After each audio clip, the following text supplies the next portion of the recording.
What's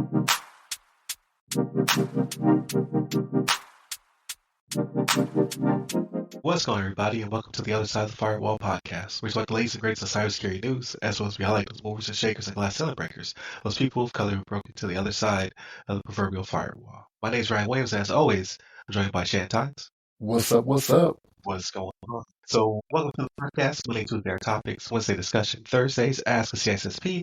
I have a couple of those lined up, so they should be coming out throughout the month.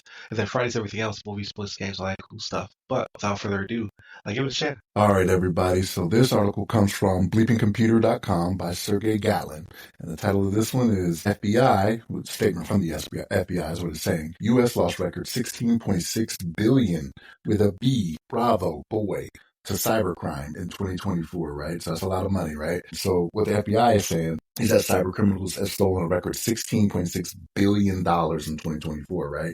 And so this is an increase of over 33%. I know a couple of years ago, I want to say at least we talked about how much was being lost to cybercrime. And it was not this high, right? Like we talked about this, and it's been something that we keep up on every year. But what this is the FBI has a bureau that does an annual internet crime from the Internet Crime Complaint Center. I'll eventually get it out, right?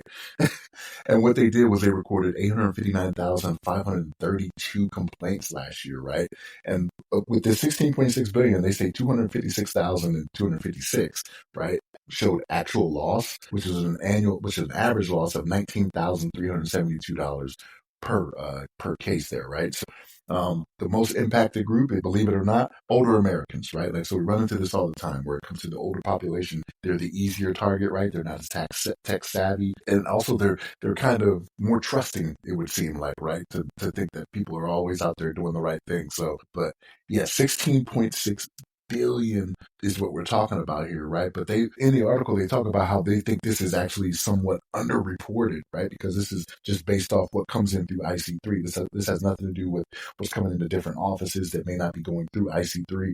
So 16.6 billion, let's just say it's 20, right? Let's just round it up. Let's just say it's what we're looking at is about 20 billion worth. But this is crazy, right? So I can't sit here and be like, well, this is easily combatable, right? Because it's not. Like, we know people are going to fall for the different scams, and with the advent of AI, it's going to make it so much easier to do so, right? So with this cybercrime happening to where it amounts to this amount, and here's what you need to think about, right? So the current U.S. government, like, they're going through some downsizing right now, right? So what's to say that this IC3 or the FBI is not going to take a hit here to where the ability to capture this or the ability to help people with this, right, when it gets reported, is not going to be minimized, right, or it's going to be less, right? So they already think they're underreporting, and if they should go through some downsizing to where they no longer have the capability to assist with this or to even take the reports, like, you just may not even be in the know, right? So yeah, this is a sad thing to see, right? People will tell you crime doesn't pay. Well, this is saying differently, right? What's going on here? But yeah, this is a sad state of affairs. Ryan, what's your thoughts on this? No, absolutely, and I can believe it being at least 20 billion, if not higher, because some people don't even know they're being taken advantage of. That's I would say that's truly the sad part, but the whole thing is very sad. I would say if you are younger and more tech savvy, right? So talking to our generation, maybe the generation before us, call your parents, call your grandparents, checking on them, like, find out if they may have been taken advantage of, just not know it, right? Like, oh, I got a new friend, right? Or I get these calls from the IRS, so I've been paying, etc. Because they'll tell you, and then you can kind of talk them through the process to try to hopefully get their money back. But yeah, they're a very soft target, just because they don't. They are more trusting because of these very sophisticated social networking schemes, but also they just may not know, right? They don't follow it on the internet and things like that. If it's not on the daily news, they're not tracking it. So they can be taken advantage of over a longer period of time than say you or I because of it. So it is a sad state of affairs. Hopefully their budget remains to at least keep pace with what they currently are doing. It's like you said, it's only going to get worse just with the advent of AI, like deep fakes, things of that nature. Like, people are legitimately battling phone calls from their fake grandkids and things of that nature. We had a very sad report about the I think she was an Uber driver doing food pickup, right? Like she was the victim of uh, I uh don't know if you call that swatting or what. I don't know what that kind, was. right? Yeah, Yeah, yeah. where she didn't know that she was dropping off a package to a man who was already being defrauded and he believed that she was extorting him, but really the person on the phone was extorting both of them. To make the connection, and yeah, he unfortunately shot her when she was trying to get off his property because she was confused herself. Like he was accusing her of taking his money, and she was like, "I don't know what's going on. I'm gonna get out of here." So it's only getting more complicated, and yeah, something needs to be done. I don't know what though. Like the social network chain letters, phone calls, people knocking on your door. Like this stuff has existed since forever. Like it's just harder and harder to get people through the mail because it's all junk, right? Every time I go to the mailbox, it's just a bunch of just nonsense. But yeah, this is people's work. This is what they do in order to make a paycheck, to make a living. It's very sad. And the thing is, it has gotten worse, right? Like they have another figure in here where they say that the IC3 received 4.2 million complaints linked to 50.5 billion in losses over the last 5 years, right? So it is getting worse. Like if we're saying it was 16 just in 2024 alone, like if you take the last 5 years, like it is incrementally getting larger. You know what I mean? Right. So And again, that's uh it's probably being underreported.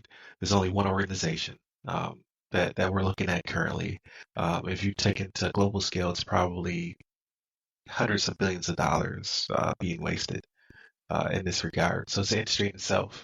People will turn anything into an industry for nefarious reasons, right? It's easy to collect a paycheck. I get several calls a week from people pretending that I initiated the loan and now they're here to finalize it. bro, I'm I'm just getting the like, same thing. get a job. And I'm just like, yeah, this is their job. They are, like somebody's gonna bite. And then they're going to be able to steal, some money from them. And it's all worth it. All they need is one out of like 10, one out of 100 people to fall for the scheme. I'm just like, yo, I didn't apply for any loans. Please don't. Please take me off your. Like I'm saying, take me off your calling list to a person who is already doing something nefarious. There's no calling list, so I rarely pick up. But when I do, I usually tell them take me off your calling list. Yeah, I'm sure more will come of this. We will discuss this a lot more over the coming months, especially with again deep fakes, things of that nature, becoming more robust. Man, schemes, like you name it, like, it's all tied to the same premise, right? Like people will fall for social networking schemes because either it's something they want, something they need. They just have no clue that this is not a real foe, and they proceed from there. So continue to hit us up. Check out the website, all the websites, the other side of the firewall, the other side of the FW. Ask a CISSP. You can hit me up person at RY Security Guy. That's RY Security Guy. You can find me pretty much everywhere, but LinkedIn is where I'm most active. Stay safe, stay secure.